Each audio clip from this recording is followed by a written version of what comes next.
Adelante, doctora, la sala es toda suya.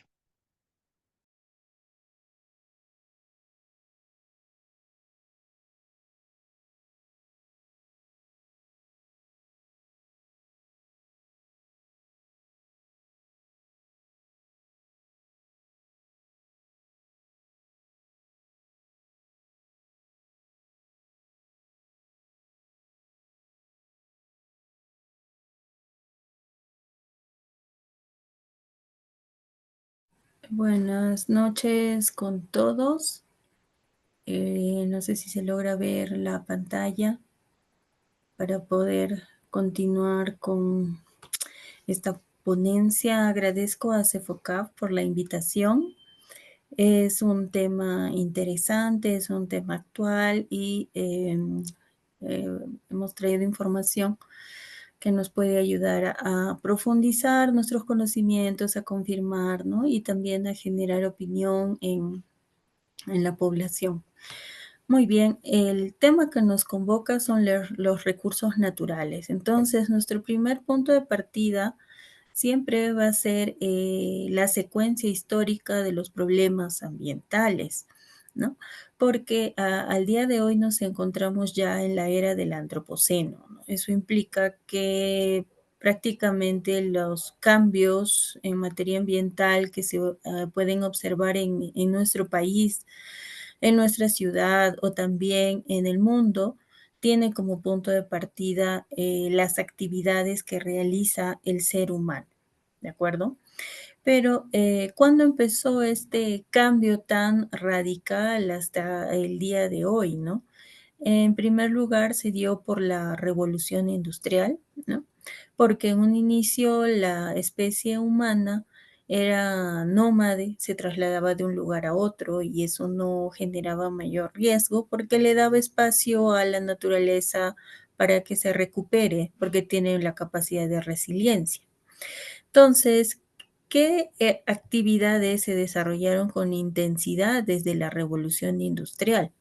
Estamos hablando justamente de la agricultura, ¿no? Porque ya no solo era para cubrir las necesidades básicas del día a día, sino que ya se buscaba una especie de revolución verde, ¿no? Aprovechar los nutrientes del suelo para una producción extensiva y intensiva.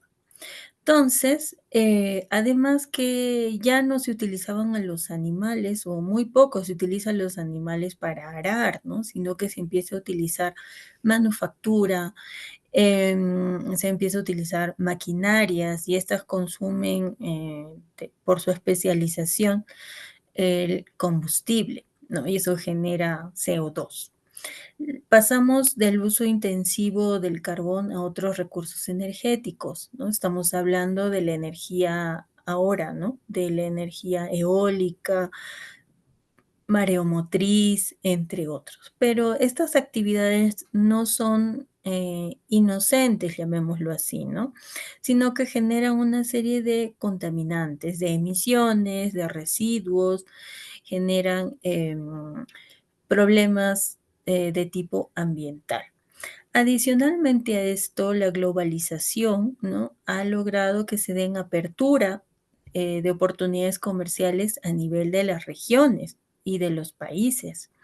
Pero esto también tiene un costo ambiental. Estamos hablando del traslado, del transporte, de mercancías que vienen de otros países. Entonces, esto sí ha generado problemas ambientales, ¿no? Posteriores a la revolución industrial. Estamos hablando de la creación de grandes ciudades, se empieza a profesionalizar las industrias, en este caso de hidrocarburos, de minería, el uso del gas, el plástico, la bioquímica, la química, etcétera. Entonces, a su vez, ¿no?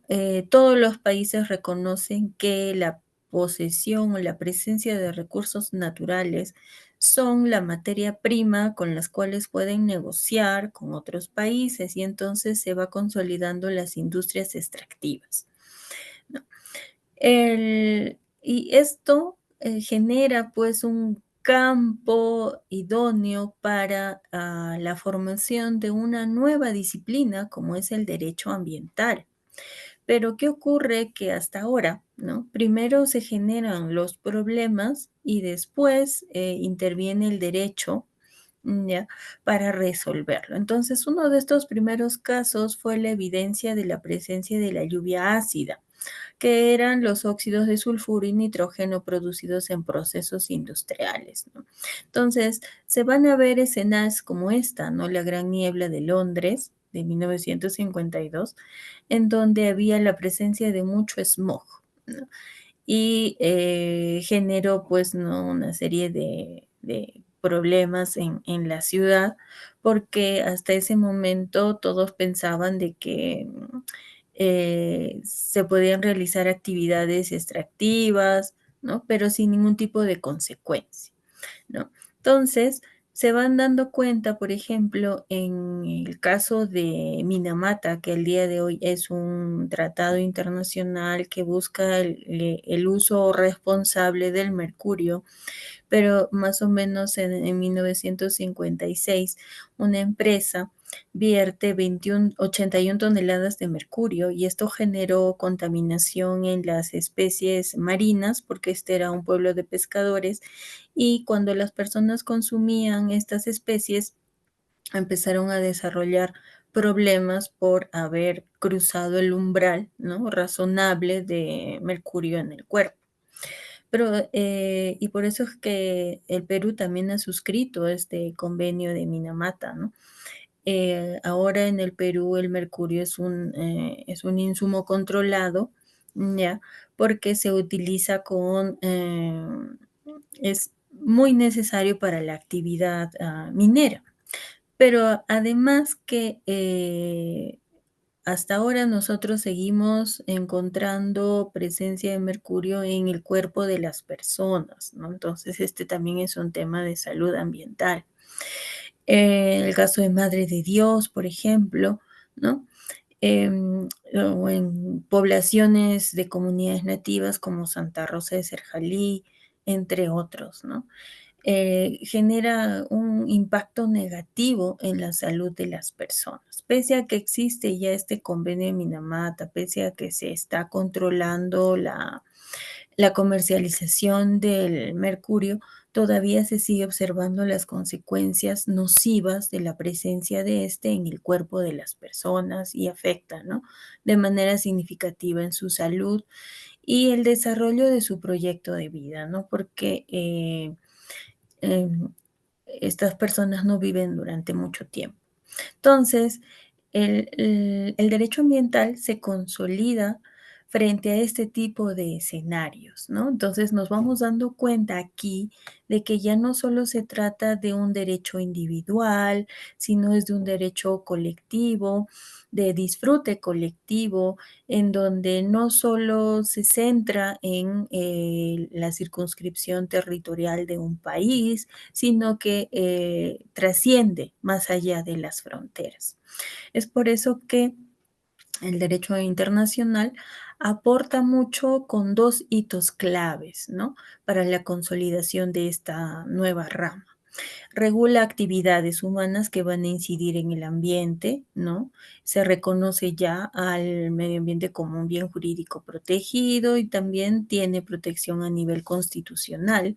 Lo que busca en el fondo es que las relaciones entre el hombre y el medio ambiente se desarrollen de una manera armónica que no cause impacto negativo, ¿no? O que este se pueda revertir de alguna forma. Entonces, tenemos dos hitos claves. Uno de ellos es la Conferencia de Estocolmo de 1972, en donde a través de sus 26 principios reconoce uno que es el disfrute, ¿no?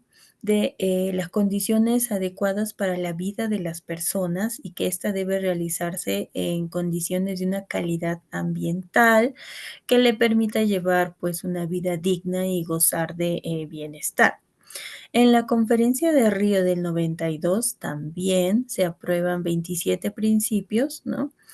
Que Uno de ellos es este, ¿no? El del principio número 10, que reconoce la participación, reconoce el acceso a la información sobre el tema ambiental y también un acceso efectivo a los procedimientos, ¿no? Entonces, estos hechos generan también que se consolide un principio clave que más adelante vamos a ver que en el caso del Perú, ¿no? Se trataría pues de una sostenibilidad muy débil, ¿no? En el informe de Brundtland se recoge ya los elementos del contenido de este principio, ¿no? Que habla de la articulación entre los aspectos sociales, económicos y ambientales y que entre estos tres debe haber un equilibrio porque la humanidad, ¿no? Las personas, los seres humanos necesitan de los recursos naturales que provee la tierra, ¿no? Pero tampoco se trata de que estos recursos son ilimitados, ¿no? Sino que ya existen informes de entidades internacionales competentes que ya han reconocido que el planeta Tierra y la provisión de estos recursos tienen un límite, ¿no? Entonces, el principio de sostenibilidad nos invita a pensar no solo, ¿no? En las generaciones actuales, sino también en las generaciones futuras, ¿ya? Entonces, dentro de estos principios que se derivan tanto de Estocolmo del 72 como Río del 92, nuestra Ley General del Ambiente recoge algunos principios claves ya para que guíen nuestro ordenamiento jurídico peruano en materia ambiental. Uno de estos principios es el de prevención, ¿no? Porque la idea es, bajo el marco, bajo el paraguas de este principio de sostenibilidad, eh, la idea es prevenir, vigilar y evitar la degradación ambiental, ¿no?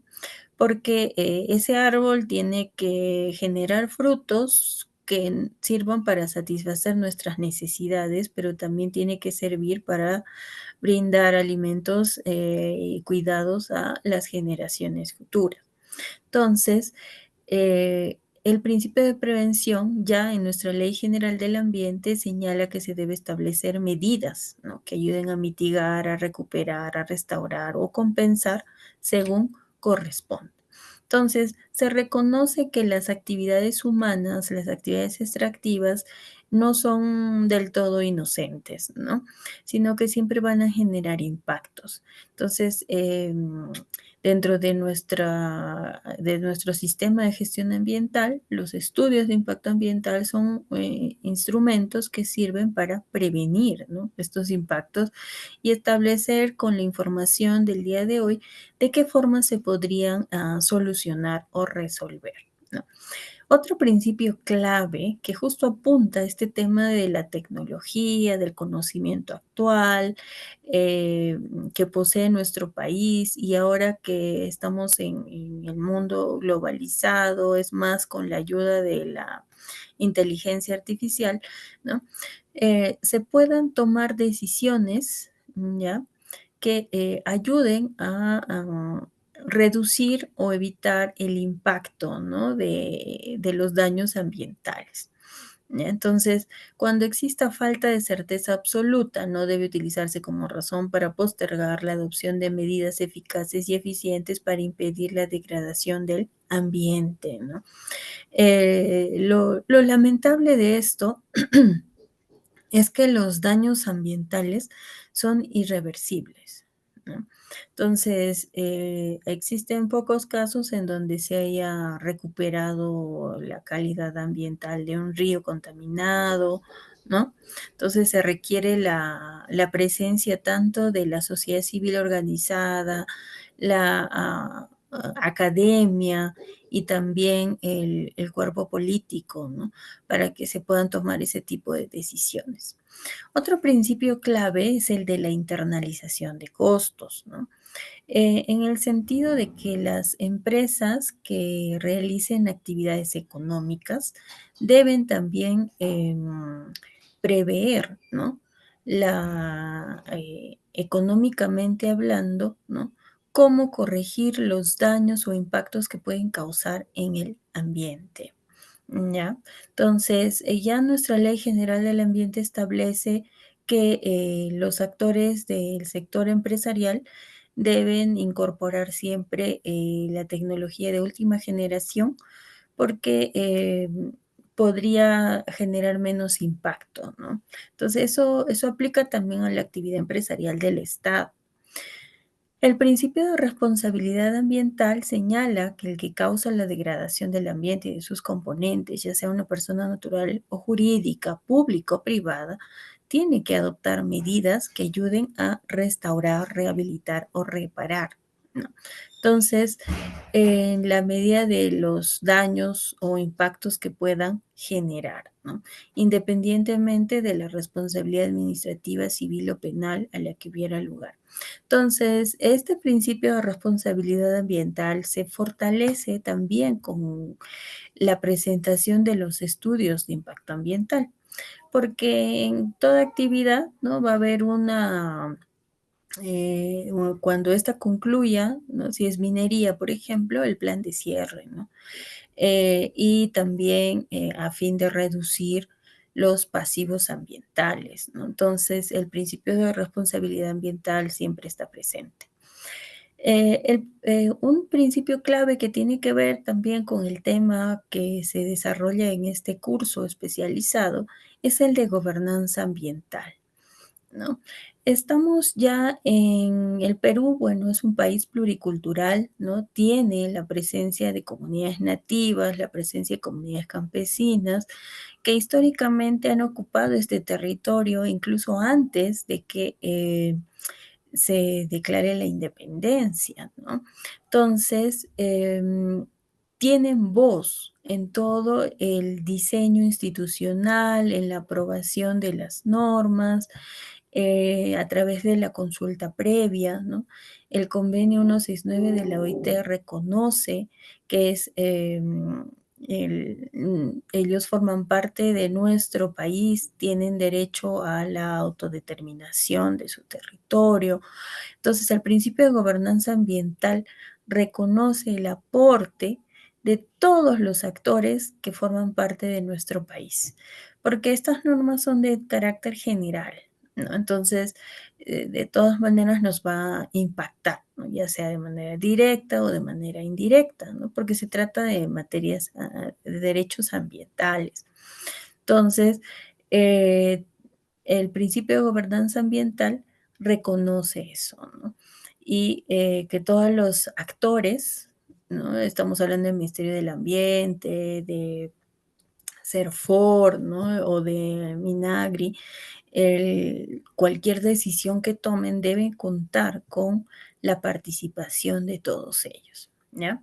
Entonces, dicho esto, nosotros hemos contextualizado cómo es que hemos llegado al día de hoy, ¿no? Es importante siempre revisar históricamente ese avance porque conocer los antecedentes nos permite entender, ¿no?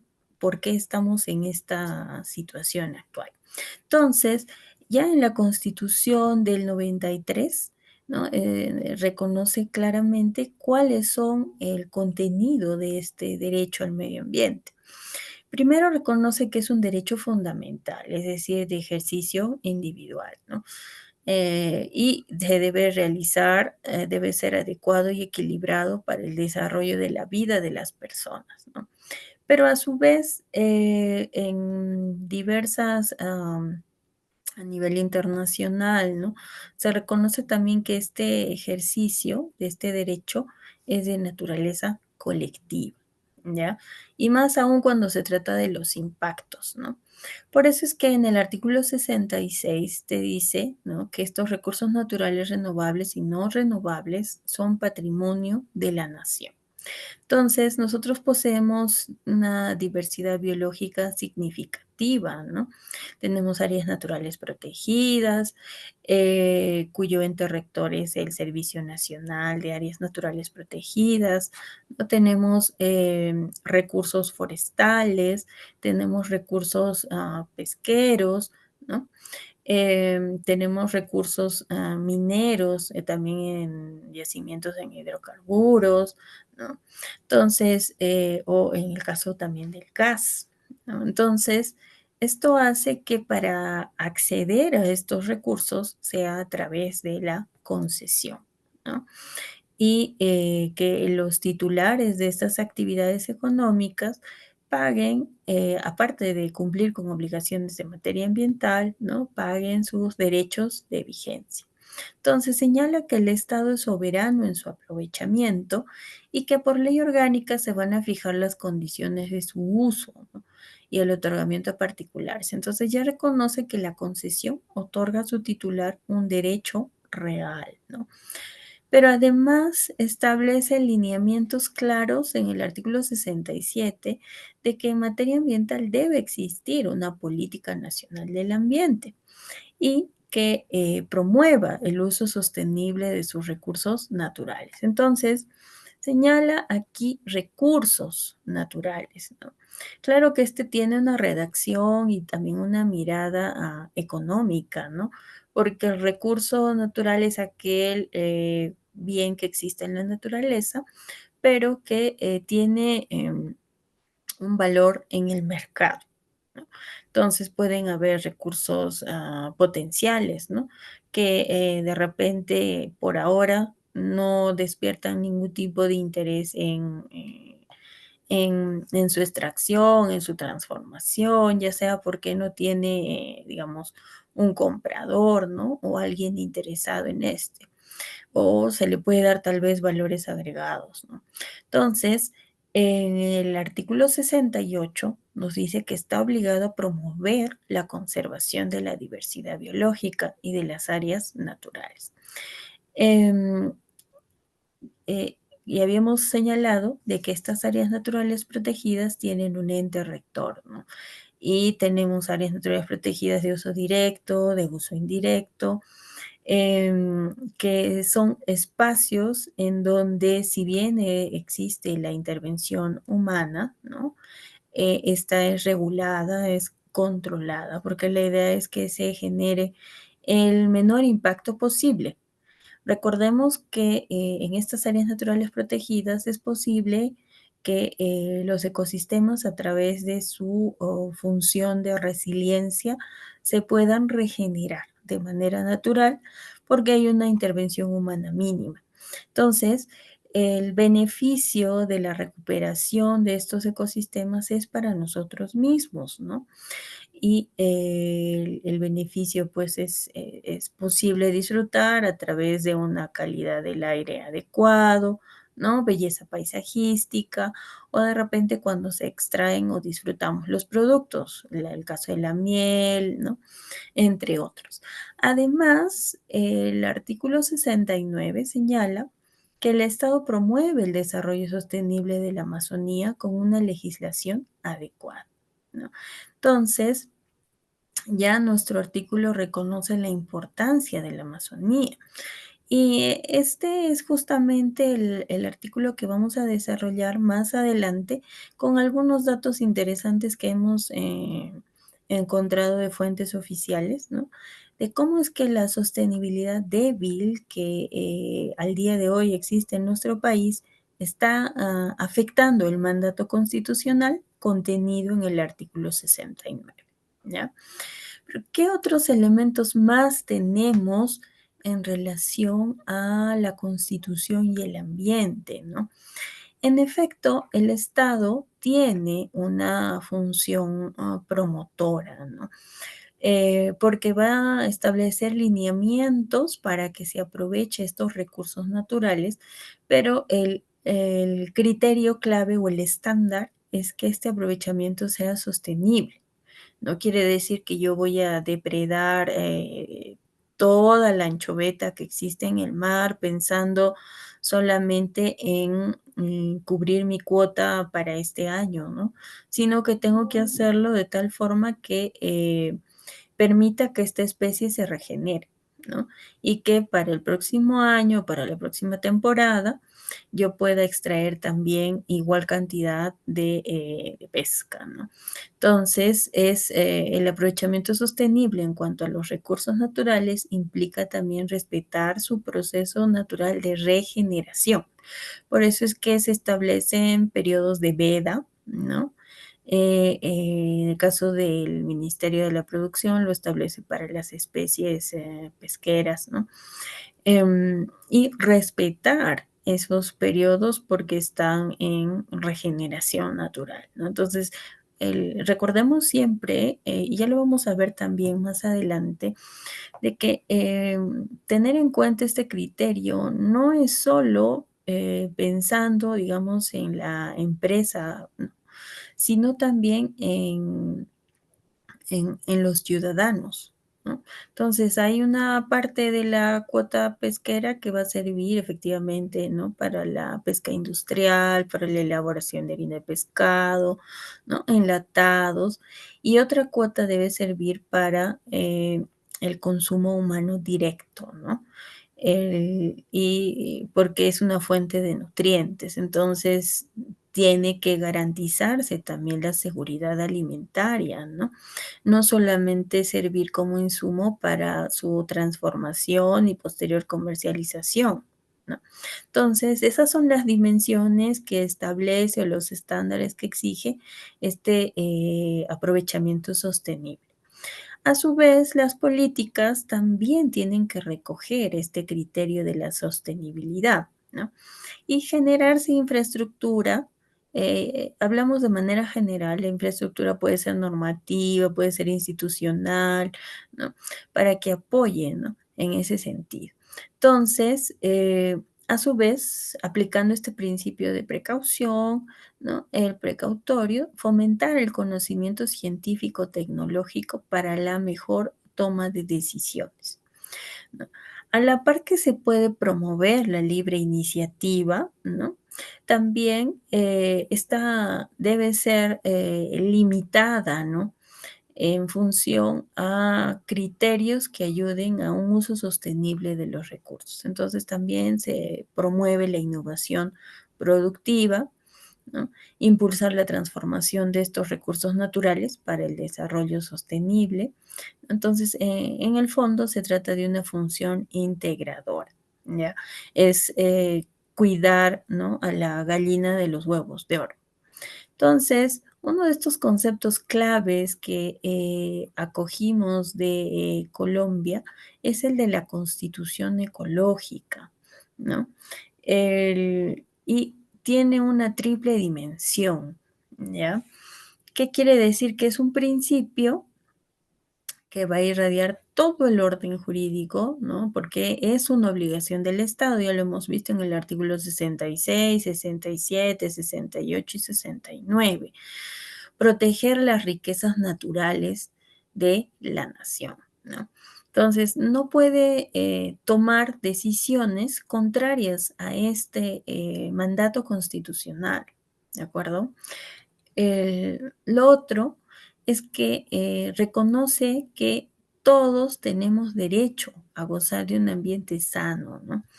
Y es exigible por diversas vías, ¿de acuerdo?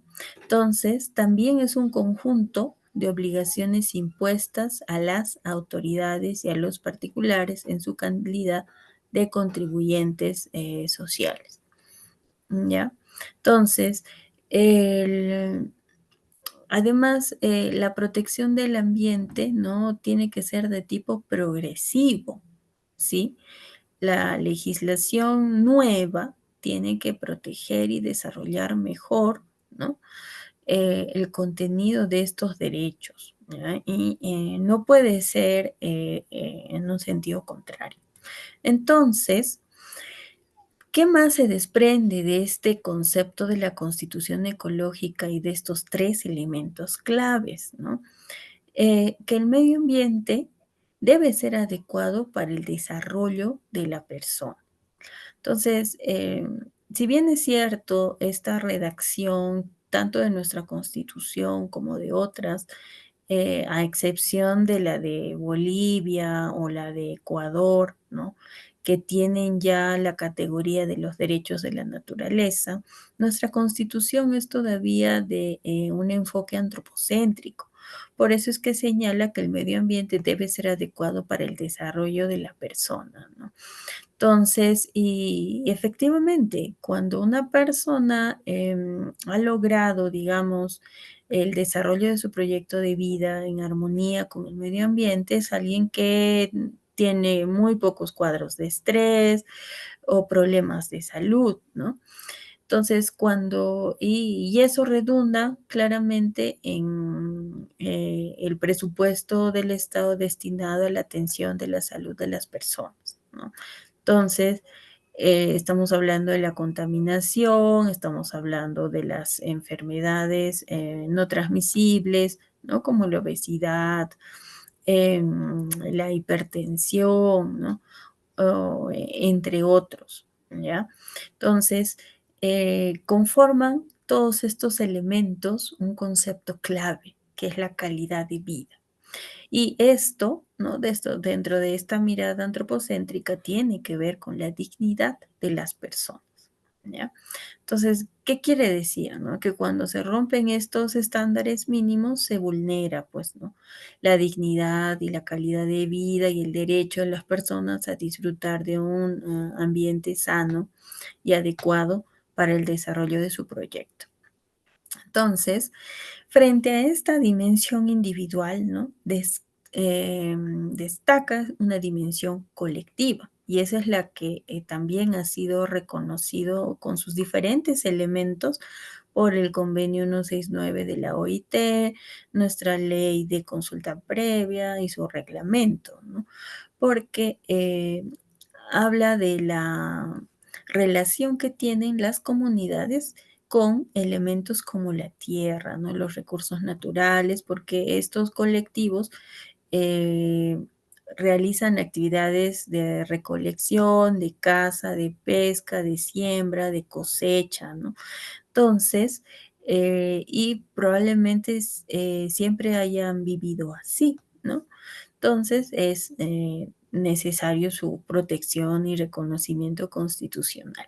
Entonces ahí también se puede observar esta dimensión colectiva que trasciende, ¿no? Claramente las fronteras de los países, ¿ya? Entonces, este mismo autor, Canosa Ucera, señala de que en el caso del derecho al medio ambiente, ¿no? O de las buenas decisiones, de la protección de tipo progresivo que debe haber en el derecho ambiental, o disfrutamos de esas decisiones adecuadas, ¿no? O las padecemos, ¿ya? Entonces, el padecimiento, pues, afecta, ¿no? Otros derechos fundamentales de las personas. Estamos hablando del derecho a la vida, como el caso que contamos o comentábamos sobre el mercurio, ¿no? La salud, la integridad física, ¿no?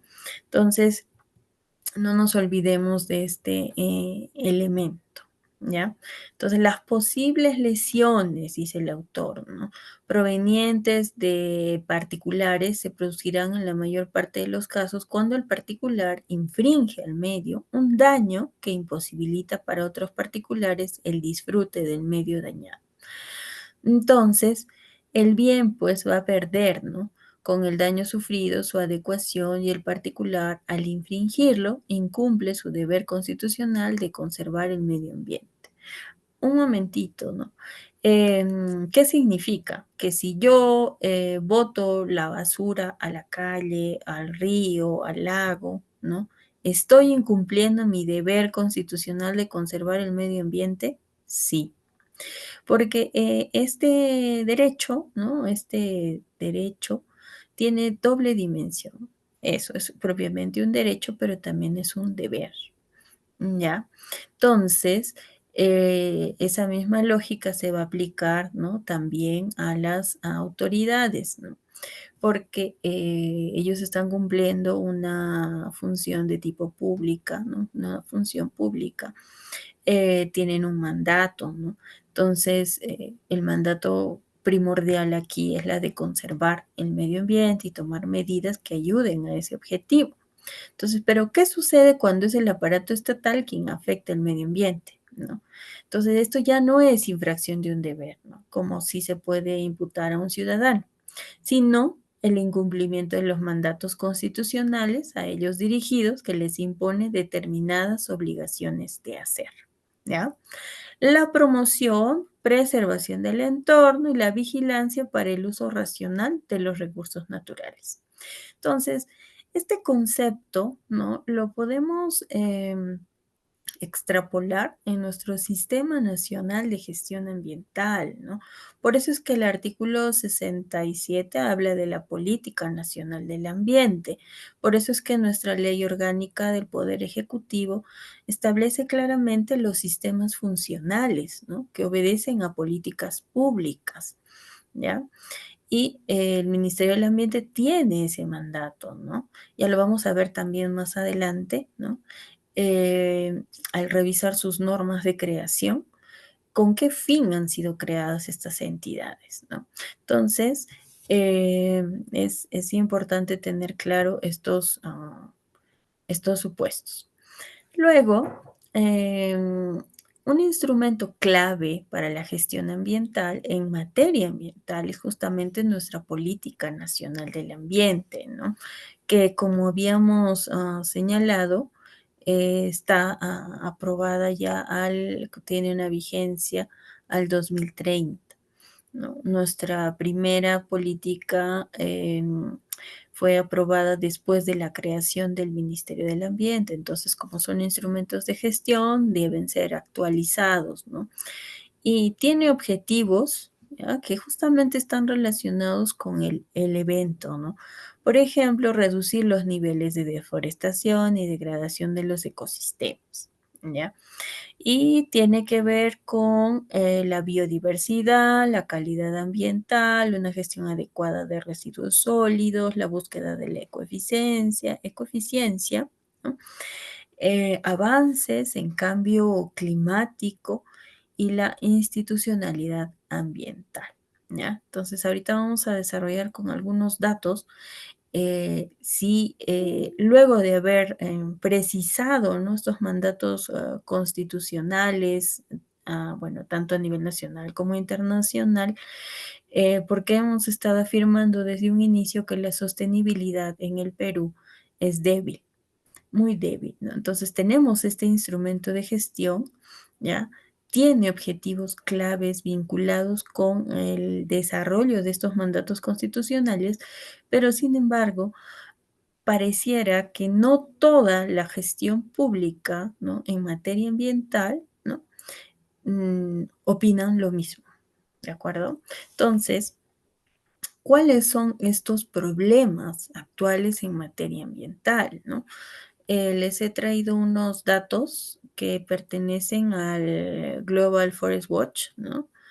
En donde señala, por ejemplo, que al día de hoy, ¿no? Hay una pérdida significativa del bosque primario. Es decir, que antes de que se dé nuestra ley antiforestal, ¿no? Antes de que se promulgue, antes de que el Tribunal Constitucional se pronuncie al respecto, ya habían cifras negativas que demostraban la pérdida de la cobertura boscosa. Entonces, como la protección en materia ambiental debe ser progresiva, ¿no? Él exigía más bien que las autoridades competentes tomen decisiones para revertir estos resultados, ¿no? No en sentido contrario, que es lo que ha estado ocurriendo, ¿no? En el Perú. Entonces, vamos a compartir más datos oficiales de esta página web, ¿no? Del Global Forest Watch, en donde comparten más bien las amenazas que ya pesan sobre el sector forestal, ¿no? Una de ellas es esta de la pérdida del bosque primario, ¿no? Y desde el 2002 hasta el 2024 se ha perdido 2.8 metros por hectárea de bosque primario húmedo y eso representa un 66%. ¿no? Luego te establece ya las causas de deforestación. Productos de procesos mineros y extractivos, la agricultura permanente, el asentamiento de infraestructura, y hay causas de perturbación temporal, como la explotación forestal, otras perturbaciones naturales, los incendios forestales y la agricultura itinerante, ¿no? Entonces, tomando en cuenta el texto de Canosa Ucera, ¿no? Eh, Frente a estos datos, ¿no? Las autoridades están incumpliendo pues el mandato constitucional, ¿no? ¿Dónde están ubicadas las pérdidas de cobertura arbórea en el Perú? Hay tres regiones que fueron causantes del 59% de toda la pérdida de cobertura arbórea entre el 2001 y el 2024. ¿Ya? Está Loreto, Ucayali, San Martín, Huánuco y Madre de Dios. ¿De acuerdo? Entonces, esos son los datos. Luego, ¿qué pasa con los componentes de la variación neta de la cobertura arbórea en el Perú? ¿No? Del 2000 al 2020 ha experimentado un cambio, ¿no? En la cobertura arbórea. Entonces, el 74.3 son bosques estables, el incremento es apenas del 430, la pérdida es de 1.19 y el ambiente perturbado es de 3.04. Entonces, en lugar de adoptar medidas que corrijan el problema, lo que se está haciendo es tomar medidas que la agravan, ¿ya? Entonces, ¿cuál es la ganancia de cubierta forestal en Perú en comparación de otras zonas? Reino Unido está en primer lugar, o sea que sus medidas que toma el Estado en Reino Unido son más pertinentes para revertir esos efectos, ¿no? Y en el caso del Perú es una recuperación del 0.33. ¿Ya? Entonces, otros datos, por ejemplo, son las alertas de deforestación integradas en el Perú, ¿no? Y esto también está vinculado con los incendios forestales, ¿no? Recuerdan ustedes que el año pasado y el anteaño pasado han habido escenarios de incendios forestales, ¿no? Gravísimos, ¿ya? Entonces, hay dos causas, ¿no? Puede ser de manera natural, ¿no? De una autocombustión y también en algunos casos es causada, ¿no? Porque hay demasiado aire caliente, ¿no? Entonces, el lugar o la presencia de los vientos también puede hacer que se esparza, ¿no? El fuego. ¿Ya? Entonces, sí hay alertas de alta confianza que han habido alrededor de 28, y este es un dato del 25 de septiembre al 2 de octubre, ¿no? Entonces, hay un 1.4% alertas de alta confianza, ¿ya? Luego, esto ha generado, ¿no? Lamentablemente, pérdidas de cobertura arbórea a causa de estos incendios. Entonces, desde el 2001 al 2024, el Perú ha perdido 365, ¿no? De cobertura arbórea a causa de estos incendios, ¿ya? Entonces, esos son datos actuales. Entonces, de ahí surge la pregunta que les he estado haciendo desde un inicio, ¿no? Frente a estos escenarios, y CEPLAN también comparte la misma información, ¿de acuerdo? Entonces, estos datos, ¿no? Deben servir para la toma de decisiones para ayudar a revertir este escenario actual, ¿no? Porque no se trata solo de la pérdida de cobertura arbórea por incendios, sino que existe población que vive en esas zonas. Entonces, si el mandato constitucional es, ¿no?, la protección de la persona humana, garantizar que esta persona tenga acceso a un medio ambiente sano, que el ejercicio y el disfrute de este derecho es de naturaleza colectiva, ¿no? Que lo que ocurre en el Perú impacta de manera positiva o negativa a otros países, las decisiones deberían tender a generar una sostenibilidad más fuerte, ¿no? Pero sin embargo, esto no es lo que ha ocurrido o lo que no viene ocurriendo en nuestro país, ¿ya? Entonces, ¿cuáles son esos aspectos críticos, no? Eh, Uno de los temas claves que han sido golpeados, digamos, a raíz de esta ley antiforestal es justamente la zonificación forestal. ¿Sí?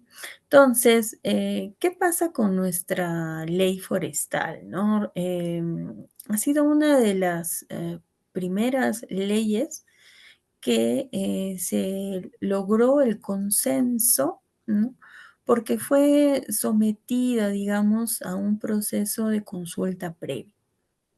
Tuvo un periodo largo de duración de aprobación. Es una norma que se construyó, que se elaboró con los colectivos directamente beneficiados o afectados por estas medidas, tal como lo establece, ¿no?, el convenio 169 de la OIT, cuando señala de que cuando se trate de normas que afecten a los pueblos indígenas, estos deben participar, ¿no? Deben ser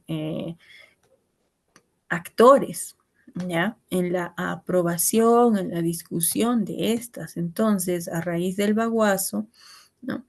Es que se aprendió la lección y se eh, realizó este proceso de consulta previa. Entonces, eh, esta información ha sido obtenida de documentos del CERFOR, ¿no? En donde señala que cuáles son estos actores dentro del proceso de zonificación forestal. ¿Ya? Y aquí hay dos actores claves que han sido materia, ¿no?, de cuestionamiento por parte de esta ley antiforestal.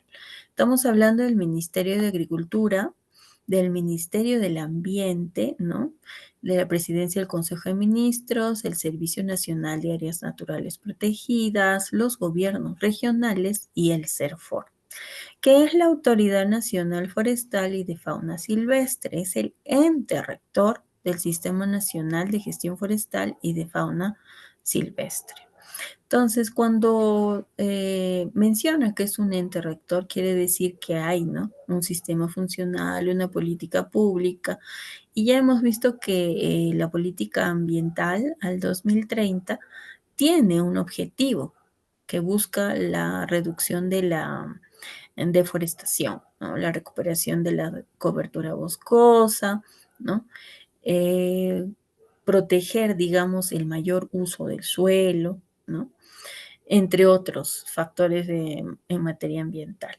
Pero además dice, ¿no?, que aprueba la guía metodológica, asiste técnicamente a las autoridades regionales de forestal y fauna silvestre en materia de zonificación, forma parte de los comités técnicos, propone al MINAM en coordinación con las autoridades regionales la propuesta de zonificación para su aprobación. Y además participa los gobiernos locales, ¿ya?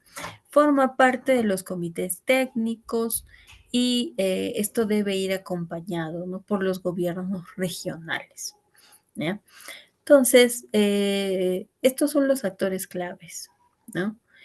El Ministerio del Ambiente, el Ministerio de Agricultura, la Presidencia del Consejo de Ministros, el CERNAM, Gobierno Regional, CERFOR y los gobiernos locales. Entonces, nuestra ley forestal reconoce la importancia de la zonificación forestal, porque su objetivo es justamente, ¿no?, la conservación de la diversidad biológica, la protección o aplicar un criterio de ordenamiento territorial y establecer el potencial de estos suelos, ¿no?, y darle el tratamiento adecuado, ¿no?, con la finalidad de revertir los datos que hemos compartido hace un momento, ¿ya? De que vamos en un franco retroceso en la protección y en la recuperación, ¿no? Entonces, poco a poco, las malas decisiones que se están tomando están acabando con este ecosistema que es la Amazonía. Entonces, ¿qué es una zonificación forestal? Es un proceso obligatorio, técnico y participativo por el cual se delimitan las tierras forestales. Los resultados van a definir las alternativas de uso del recurso forestal y de fauna silvestre y se aplican con carácter obligatorio. Pero no es pues una decisión, digamos, antojadiza, ¿no? Sino que hay elementos técnicos para determinar, ¿no? Estas alternativas de uso, ¿de acuerdo? Consideran estos procesos en marcha los instrumentos de planificación y gestión territorial, regional, con los que se cuente, respetan los usos y costumbres tradicionales de las tierras comunales, ¿no? Y esta zonificación busca integrar aspectos ecológicos incorporados en la capacidad de uso mayor de la tierra. Entonces, eh, cada recurso natural tiene una aptitud, ¿no? Innata, digamos. Entonces, no por el hecho de que sea suelo, ¿no? Quiere decir que va a servir para la agricultura o para sembrar especies de crecimiento rápido, ¿no? O de agroforestería, sino que hay que identificar cuál es ese potencial, ¿no? Para que en función a ese criterio, ¿no? Se pueda aplicar esta zonificación forestal. La clasificación del tipo de bosque, ¿no? La cobertura vegetal, las condiciones de fragilidad relativa a los ecosistemas, la distribución de la biodiversidad forestal y de fauna silvestre, su estado de conservación con los aspectos económicos, sociales y culturales vinculados a la ocupación del territorio. Entonces, son varios criterios que hay que tomar en cuenta en esta zonificación forestal, ¿ya? La presencia de las muestras de diversidad biológica, la misma biodiversidad forestal, ¿no? Recordemos que en estos lugares usualmente es por el tipo de clima, las personas realizan actividades de siembra, cosecha, ¿no? De recojo de frutos, ¿no? De la pesca, etcétera. Entonces hay que tomar en cuenta estos aspectos económicos, sociales y culturales, ¿ya? Eso es lo que establecían, ¿no? Muchos de esos conceptos, como les había mencionado, ha sido fruto del proceso de consulta previa. Entonces se han escuchado a todos los actores, ¿no? Entonces, ¿cuáles son estas categorías de zonificación forestal? ¿No? Las zonas de producción permanente, que tienen a los bosques de categoría 1, 2, 3, ¿no? Y los bosques plantados o las plantaciones, las zonas de protección y conservación ecológica, ¿no? Que está priorizado para la conservación de la biodiversidad, incluyendo las áreas naturales protegidas. Las zonas de recuperación, ¿no? Donde la cobertura forestal con fines de producción maderera, zonas de recuperación de la cobertura forestal con fines de restauración y conservación, y las zonas de tratamiento especial, ¿no? Reservas de tierras para pueblos indígenas en situación de aislamiento o contacto inicial, zonas de producción agroforestal y silvopastoril, bosques residuales o remanentes y asociaciones vegetales no boscosas. Entonces, eso es lo que establece.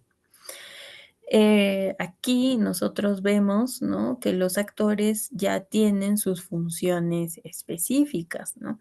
Pero ¿qué establece respecto de la participación de los pueblos indígenas? ¿No? Entonces, por ejemplo, aquí en su marco legal está el artículo 66 de la Constitución, un punto clave, la Ley Orgánica para el Aprovechamiento Sostenible de los Recursos Naturales, que señala que debe ser a través de las concesiones, pagar derechos de vigencia, cumplir con la presentación de instrumentos de gestión ambiental, que son importantes, y que los recursos naturales son el suelo, el subsuelo, las tierras, según su capacidad de uso mayor. ¿no? Agrícolas, pecuarias, forestales y de protección. Entonces, nuestra ley forestal de fauna silvestre, que las tierras de capacidad de uso mayor forestal y tierras de capacidad de uso mayor para protección con bosque o sin ellos son parte del patrimonio nacional forestal y de fauna silvestre, ¿no? Entonces, ¿de qué nos vamos dando cuenta con este marco legal y con los criterios que establece la ley, ¿no? De que claramente responde a un fin de conservación, ¿ya? Está enfocado en cómo hacer un uso sostenible de estos recursos naturales, ¿no? De cómo recuperar su capacidad, de cómo cumplir este objetivo que está en nuestra política nacional del ambiente de reducir el porcentaje de deforestación, ¿no? De incrementar la recuperación de estos suelos, ¿ya? Entonces, respecto a las comunidades nativas, ¿no? Eh, reconoce que, por ejemplo, se debe respetar la posesión ancestral, ¿no?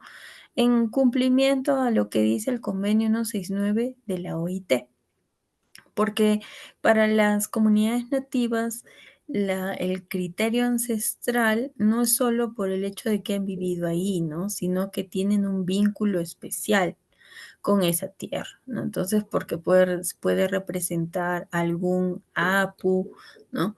Algún símbolo que merece para ese pueblo es de respeto, ¿no? De consideración. Entonces, se pueden otorgar, dice, títulos habilitantes a favor de las comunidades en aquellos bosques que se encuentran en áreas tituladas o en áreas posesionarias en trámites de reconocimiento de titulación o de ampliación territorial de las comunidades. Las unidades transitorias son estos bosques de las comunidades que se encuentran en trámite de reconocimiento, de titulación o de ampliación territorial. No requieren permiso, ¿no? Para el aprovechamiento con fines de autoconsumo. Subsistencia, uso doméstico, la comunidad no requiere permiso de la autoridad forestal y de fauna silvestre, ¿no? Porque son actividades del día a día, ¿no? También tomando en cuenta sus costumbres, sus usos, tradiciones, el tipo de clima, etcétera, ¿no? Entonces, eso es importante. Derechos a usar de manera sostenible los recursos naturales, ¿no? Entonces, nos vamos dando cuenta también que estas comunidades, ¿no? Tienen dentro de sus prácticas respetar el ciclo natural de los recursos naturales, ¿no? Entonces, consumimos lo que está para consumir, dejamos que maduren, ¿no? Dejamos que la tierra descanse, se hace la rotación de cultivos, ¿no? Entonces, prácticas como el autoconsumo, por ejemplo, el aprovechamiento de recursos forestales y de fauna silvestre para el consumo directo de los comuneros y de la comunidad, ¿no? Entonces, el permiso va a ser este título habilitante que permite el aprovechamiento sostenible de los recursos forestales con fines comerciales. Entonces, también va a requerir una autorización, que es un acto de naturaleza administrativa, mediante el cual la autoridad forestal y de fauna silvestre otorga el derecho al titular para el aprovechamiento sostenible de los recursos forestales y de fauna silvestre. Entonces, incluso este tipo de productos, ¿no? Tienen un valor añadido, ¿no? Y es que se trata de productos naturales, productos orgánicos, que bajo planes de manejo, planes de elaboración, de procesamiento y transformación, pueden ser colocados en el mercado, ¿no? Y puede servir también para el sostenimiento de las familias de estas personas. Entonces, ¿qué son estos recursos forestales, no? Eh, los bosques naturales, las plantaciones forestales, la tierra, cuya capacidad de uso mayor sea forestal, y para protección con o sin cobertura arbórea, ¿ya?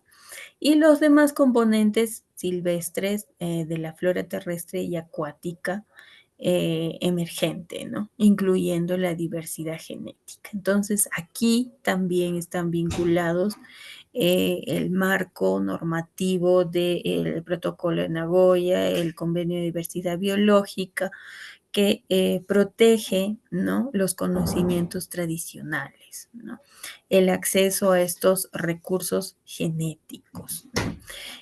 Porque estas comunidades poseen esa información, ¿no? Entonces, es una forma de retribuir, ¿no?, para que ellos sigan guardando y protegiendo esta diversidad biológica y los conocimientos respecto del uso de estos, ¿ya?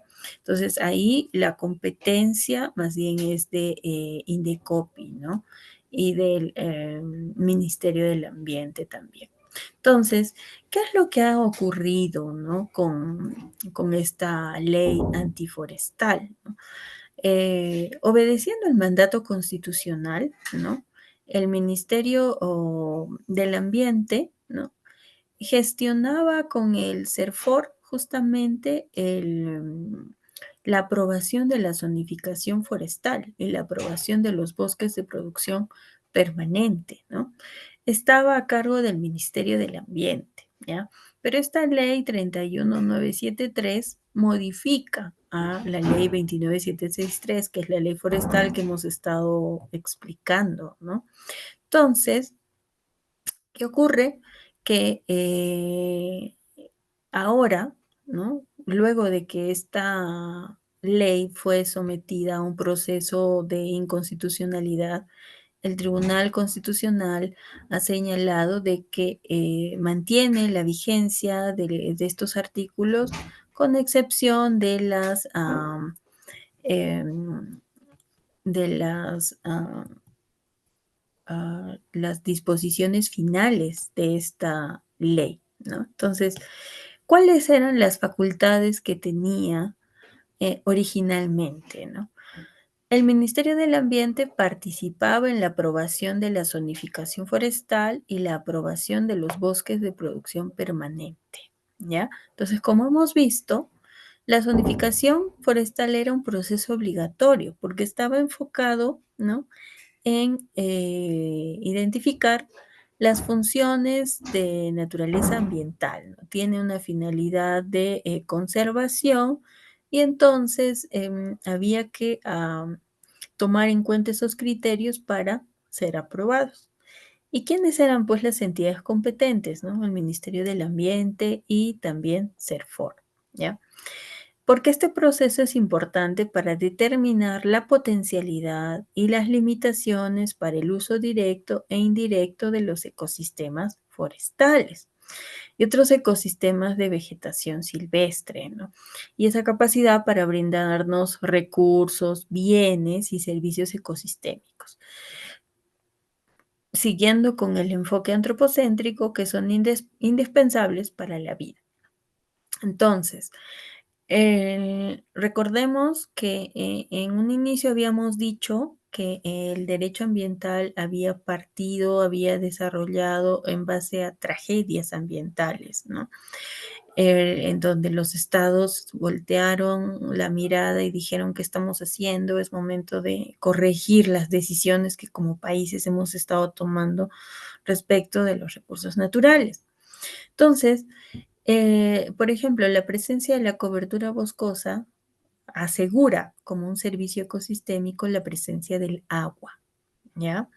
Y hay muchas comunidades que no tienen el recurso hídrico, pero ambientalmente hablando, ¿no?, donde exista cobertura boscosa, donde exista una cuenca hidrográfica, donde se delimite adecuadamente estas fajas marginales y existan la presencia de árboles, ¿no? Generalmente em, los árboles propios del lugar, endémicos, ¿no?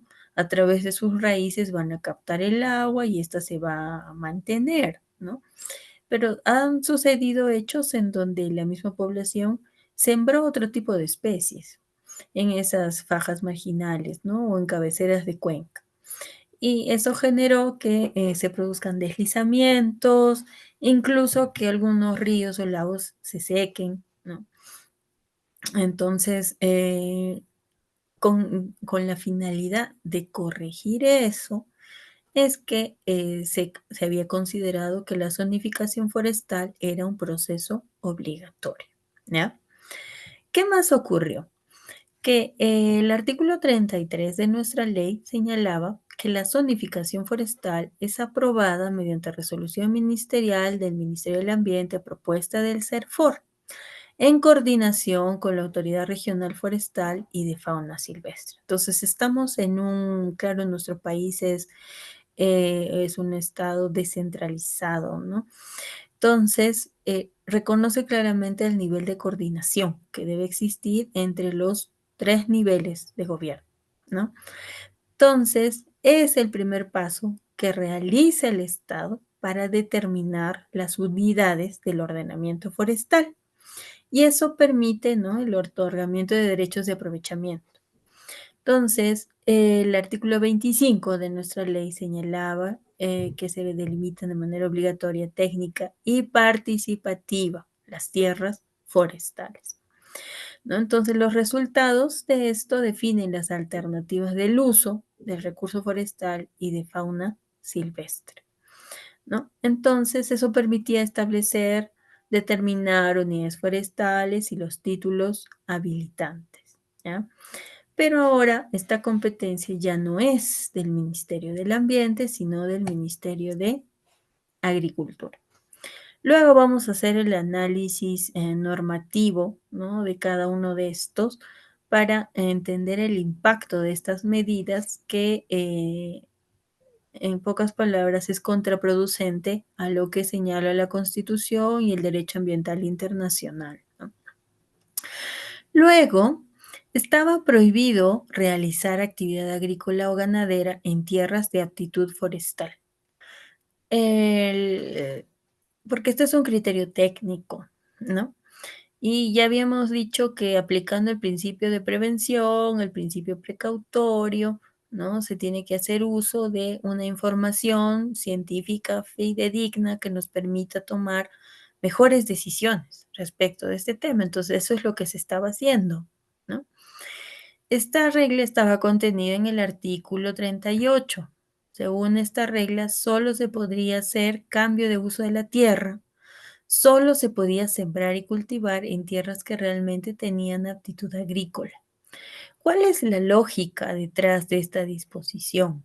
Que cuando esta tierra realmente tiene aptitud agrícola, los productos son de buena calidad, ¿no? Y sí aportan nutrientes, ¿no?, para el que los consume. Pero cuando se cambia el uso, ¿no?, la producción no va a ser realmente significativa, ¿no? Entonces, más bien va a requerir que se utilice una mayor cantidad de plaguicidas, insecticidas, abonos, ¿no?, entre otros productos, ¿ya? El artículo 37 prohibía el cambio de uso actual de tierras de capacidad de uso mayor forestal y de protección. En tierras de capacidad de uso mayor forestal y de capacidad de uso mayor para protección, con o sin cobertura vegetal, se prohíbe el cambio de uso actual a fines agropecuarios. Entonces, había una obligación de realizar la calificación de tierras antes de cualquier emprendimiento, ¿no? Eh, y esto está respaldado por el Decreto Supremo 05/2022 del MIDAGRI, que estableció este reglamento de clasificación de tierras por su capacidad de uso mayor. El ámbito de aplicación del reglamento de clasificación por su capacidad de uso mayor es de alcance nacional, ¿no?, y corresponde su aplicación a los usuarios, que es el titular de la solicitud, de las tierras en el desarrollo de las actividades agrarias, entidades públicas y privadas, así como gobiernos regionales y locales. Establece disposiciones y regula el procedimiento de clasificación de tierras, ¿ya? Pero esta herramienta técnica busca ¿no? Promover el uso racional del recurso suelo. ¿Por qué? Porque cuando no se logra eso, no hay un uso racional, la consecuencia lógica y natural será la desertificación, ¿no? Y la desertificación es un problema ambiental que genera incluso la migración de las personas, porque este suelo ya perdió todos sus nutrientes, ¿no? Y cuando llega a ese nivel de desertificación ya está en un punto de irreversibilidad. Lo que se quiere aquí, técnicamente hablando, es potenciar, ¿no? El mayor uso que tenga este recurso, previo estudio técnico, para mantener su nivel de nutrientes, ¿ya? Con el fin, ¿no? Como lo dice, de conseguir el máximo beneficio social, evitando su degradación como medio natural de bioproducción y fuente alimentaria. Entonces, en este tipo de situaciones, nos vamos dando cuenta de la interdependencia que existe entre los derechos, ¿no? Si bien hemos estado haciendo énfasis en el derecho al medio ambiente, pero aquí nos damos cuenta que está presente el derecho a una alimentación, ¿no? Al derecho a la seguridad alimentaria, ¿no?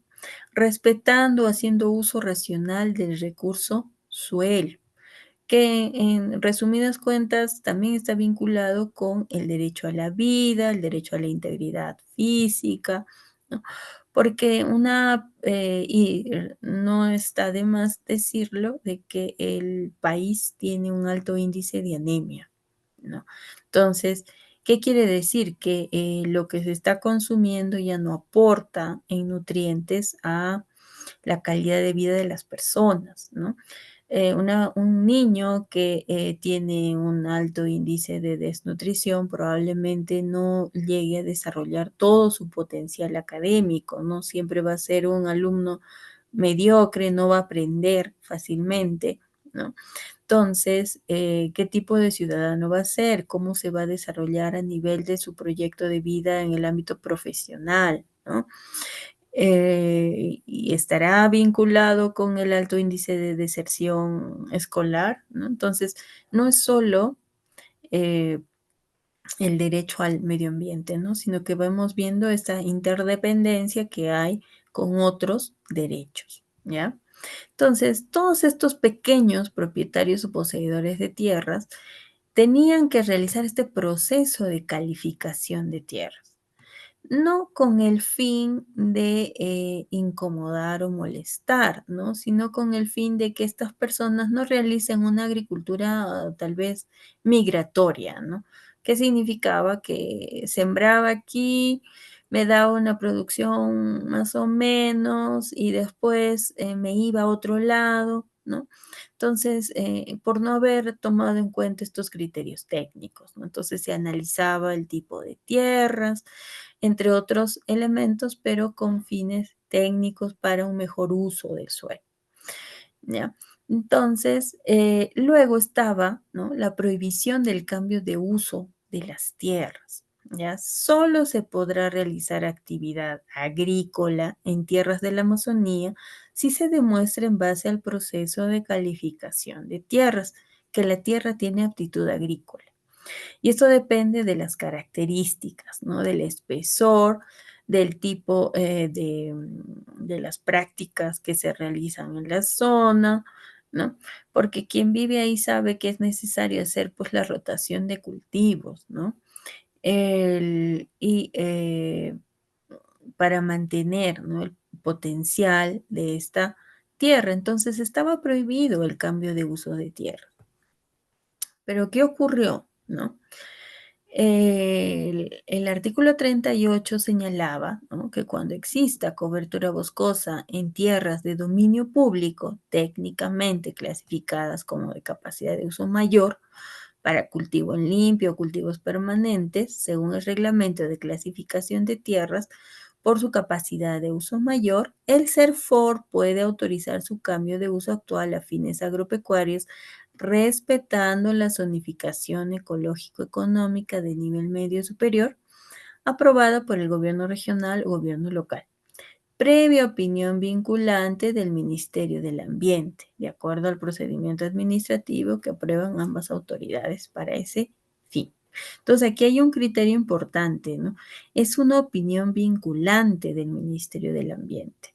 Pero ¿por qué se exigían estos requisitos? ¿No? Porque hay un tema mayor ahí, ¿no es cierto?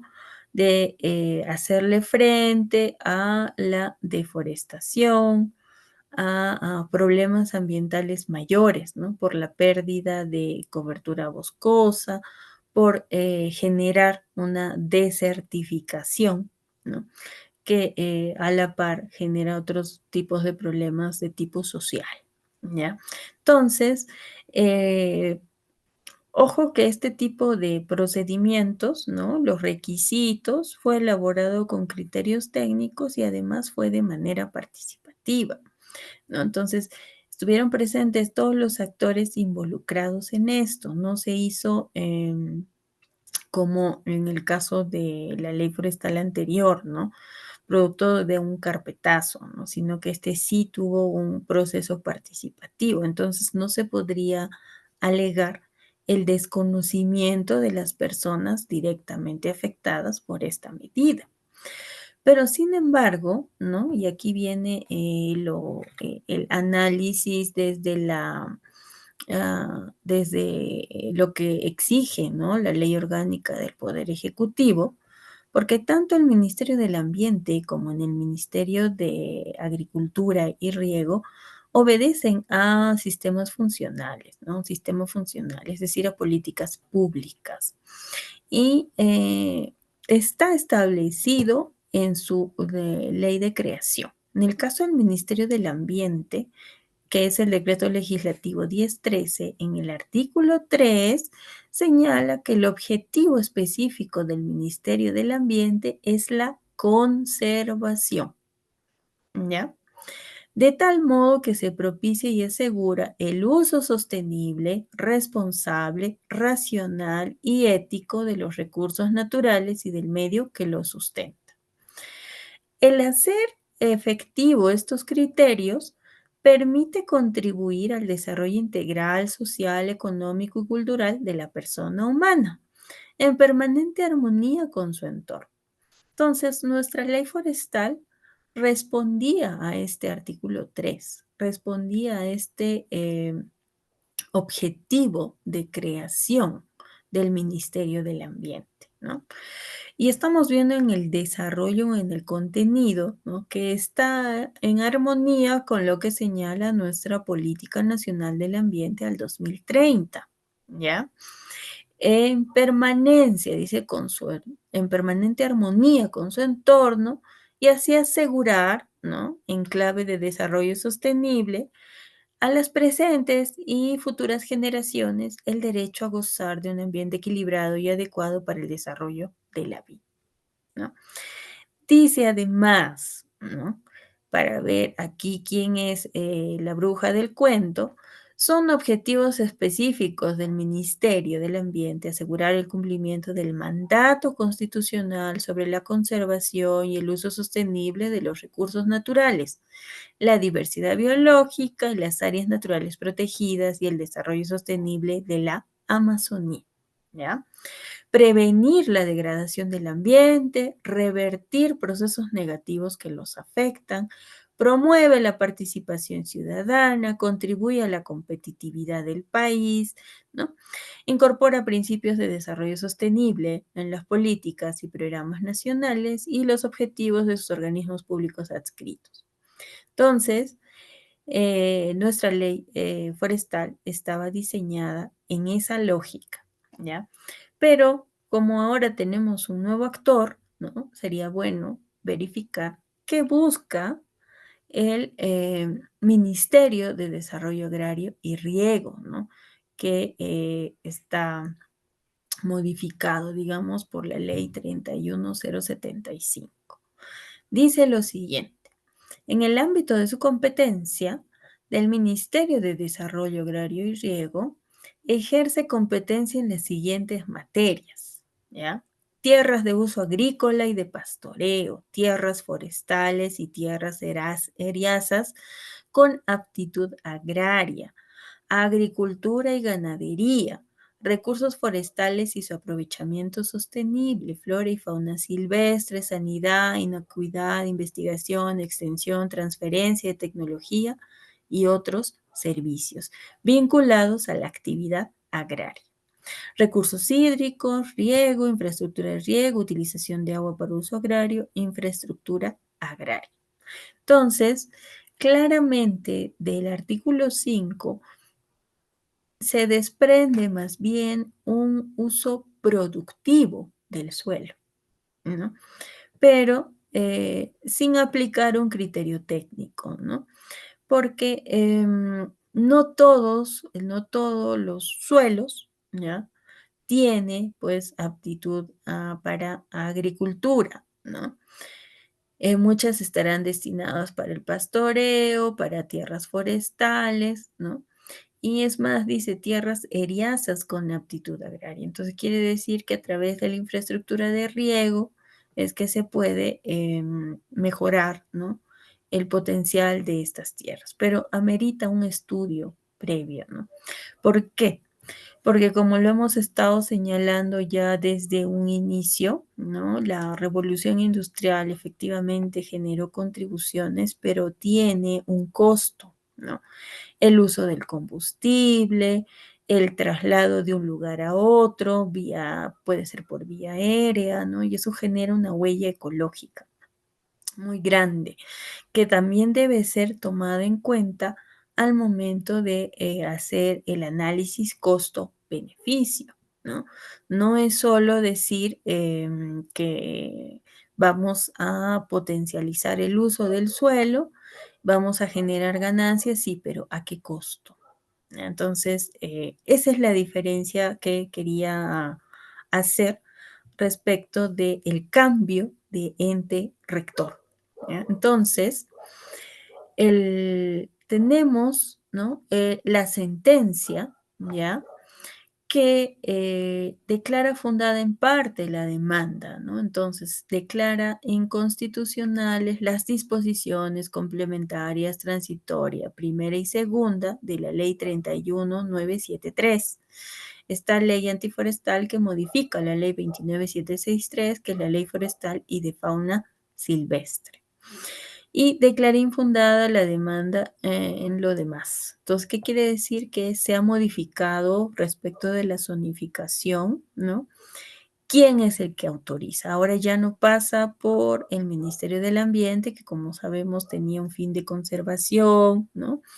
Era un procedimiento riguroso, estricto, probablemente tomaba tiempo, pero era para proteger la potencialidad real de ese suelo, ¿no? Ahora lo va a manejar el Ministerio de Agricultura y Riego, ¿ya? Luego exhorta, dice, ¿no? Porque en el contenido de la demanda se ha invocado que esta ley antiforestal vulnera a las comunidades campesinas, vulnera a las comunidades nativas, ¿no? Porque ha sido inconsulta, ¿no? Y por eso es que señala que la única disposición complementaria final de la ley, la autoridad competente, ¿no? Emita las normas para la fiscalización del cumplimiento de las obligaciones de reserva mínima previstas en el cuarto párrafo del artículo 38 de la ley 29763, ¿ya? Para la imposición de sanciones derivadas de su incumplimiento. Entonces, esta modificatoria, lejos de ayudar a revertir las alarmantes cifras reales que les he compartido en un inicio, más bien contribuye, ¿no? A una deforestación, ¿no? Porque ya el ente rector no busca ahora, ¿no? Este nuevo ente rector no busca necesariamente la conservación, ¿no? Sino busca potencializar el uso agrícola. Entonces, el deterioro de nuestra Amazonía bajo esa lógica va a ser mucho más rápido. ¿ya? Otro caso que también está vinculado con este tema es esta ley 24657, ¿no? Que declara de necesidad nacional e interés social el deslinde y la titulación del territorio de las comunidades campesinas para incorporar en el proceso de formalización a los pobladores que forman parte de posesiones informales constituidas del 2004 al 2015 con fines de vivienda sobre propiedad comunal. Entonces modifica la ley 24657, ¿no? ¿En qué sentido? Dice que el territorio comunal está integrado por las tierras originarias de la comunidad, las tierras adquiridas de acuerdo al derecho común y agrario y las adjudicadas con fines de reforma agraria. Las tierras originarias comprenden las que la comunidad viene poseyendo, incluyendo las eriazas, las que indican sus títulos. En caso de controversia sobre estos títulos, el juez competente califica dichos instrumentos. Pero además dice, no se consideran tierras de la comunidad las tierras de aquellas comunidades campesinas que no tengan la condición de pueblo indígena u originario, que se encuentran ocupadas por centros poblados o asentamientos humanos al 31 de diciembre del 2015, salvo aquellas sobre las que se haya interpuesto acciones de reivindicación por parte de las comunidades campesinas antes de dicha fecha. Entonces, las autoridades pertinentes procederán a formalizar y registrar las tierras ocupadas por los asentamientos humanos con fines de adjudicar y registrar la propiedad individual de los lotes a sus ocupantes, ¿no? Entonces, ¿qué ocurre aquí, no? Y es para, la pregunta sería más bien, ¿existen comunidades campesinas en la costa? ¿No? La respuesta es que sí. También tienen ese criterio de ancestralidad, ¿no? Tienen ese sentimiento de pertenencia, ¿ya? Pero además, esta ley establece un criterio subjetivo, ¿no? Que no tengan la condición de pueblo indígena u originario, dice, pero ¿dónde está el criterio de autoidentificación, ¿no? Que también ahora se va a reforzar en el nuevo censo, ¿no? Que se está llevando a cabo. Además, ¿cuál ha sido el tratamiento histórico de las comunidades campesinas, no? Aquí les comparto un cuadro comparativo, ¿no? De cómo es que esta construcción normativa, este reconocimiento de las comunidades campesinas ha ido variando, digamos, desde la Constitución de 1920 a la de 1993, ¿no?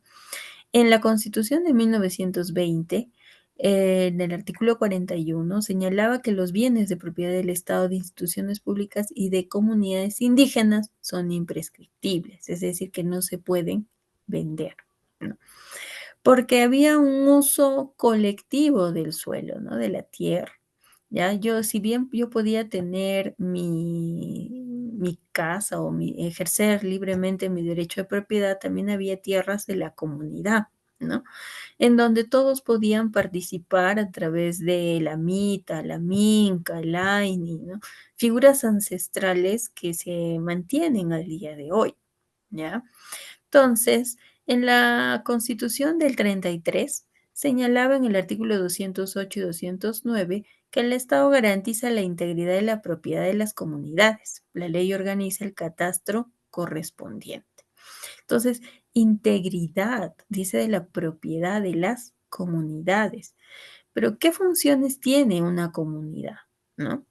De acuerdo a nuestro artículo 149 de la Constitución, el artículo 88, el artículo 89, ¿no?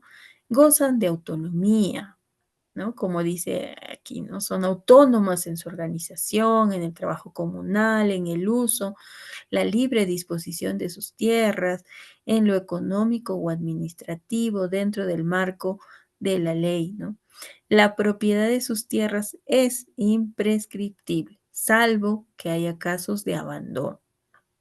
Entonces, además que el Estado respeta la identidad cultural de las comunidades campesinas nativas y de los pueblos afroperuanos. Entonces, detrás de cada comunidad campesina hay una historia, hay prácticas ancestrales, hay costumbres, ¿sí? Y eso es lo que se reconoce en estos artículos de la Constitución, tanto del 93 como también la Constitución del 79, ¿no?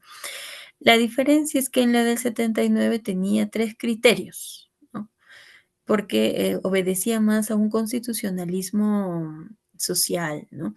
Son inembargables, son imprescriptibles y son inalienables, ¿ya?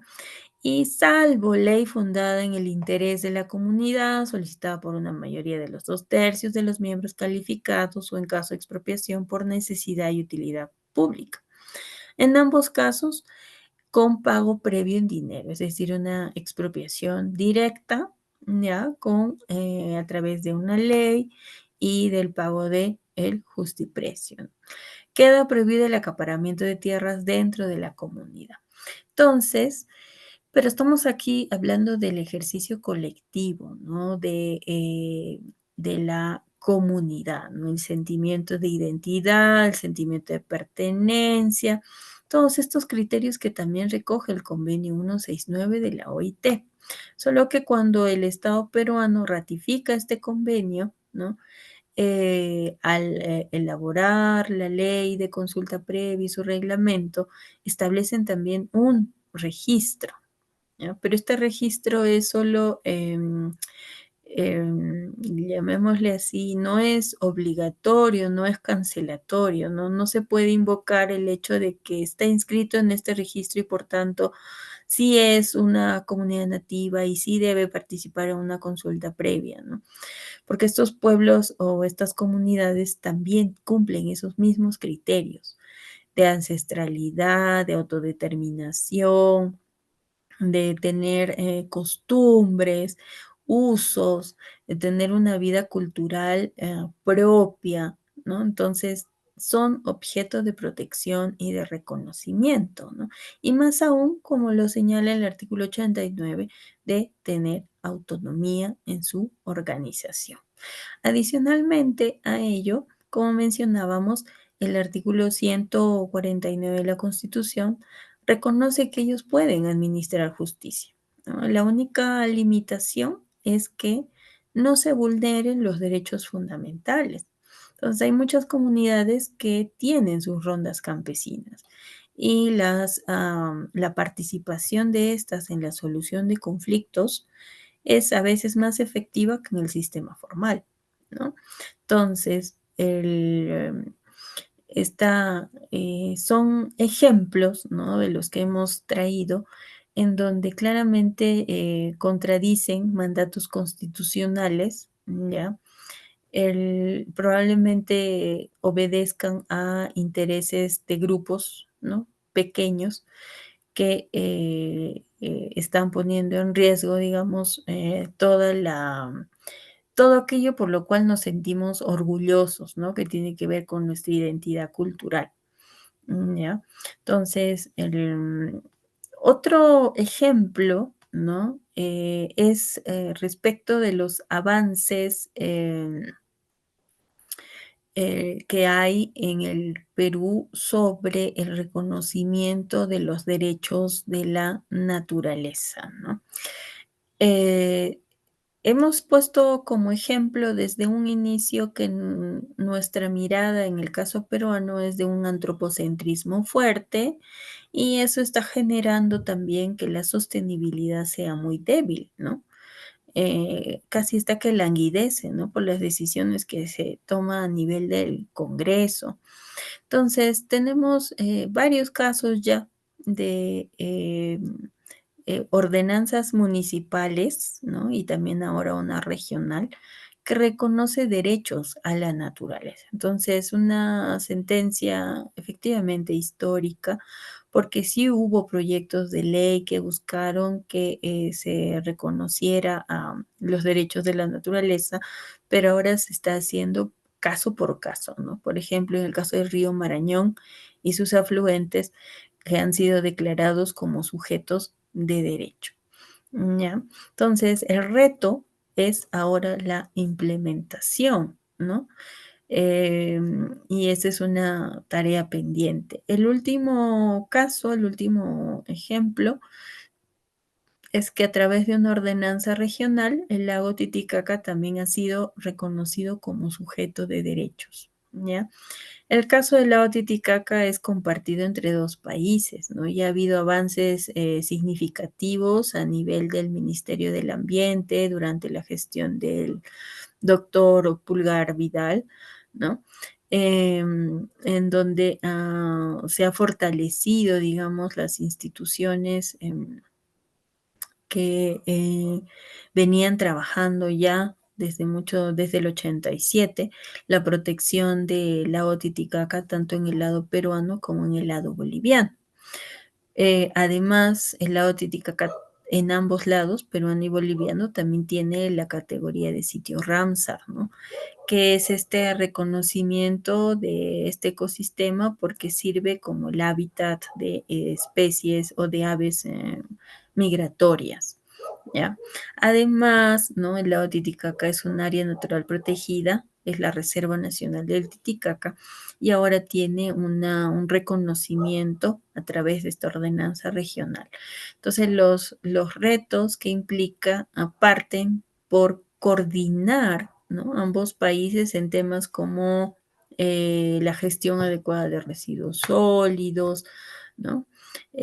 Aparte de la identidad, la conservación de la diversidad biológica, entre otros, ¿no? Pero el reto es mayor, ¿no? Uno, porque es un ecosistema compartido, ¿no? Entonces, ambos países tienen que dialogar para seguir manteniendo y conservando y recuperando la diversidad biológica del lago Titicaca. Muy bien, esas son las ideas que quería compartir con ustedes respecto de este tema, ¿no? Em, no sé si tengan alguna pregunta.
Muchas gracias, doctora. Quedamos muy agradecidos por una gran ponencia brindada por su persona. Esperando también, pues, que esta clase haya sido del agrado de todos nuestros participantes. Al respecto de nuestros participantes, creo que no tenemos ninguna pregunta ni en el chat, tampoco en la manitos levantadas. Así que, pues, con esto estaríamos dando por culminada la sesión del día de hoy, sin antes agradecerle por su presencia y la disertación del presente tema, esperando también, pues, que esta clase haya sido del agrado de todos nuestros participantes. Muchas gracias, doctora. Muchísimas gracias a ustedes. Hasta una nueva oportunidad.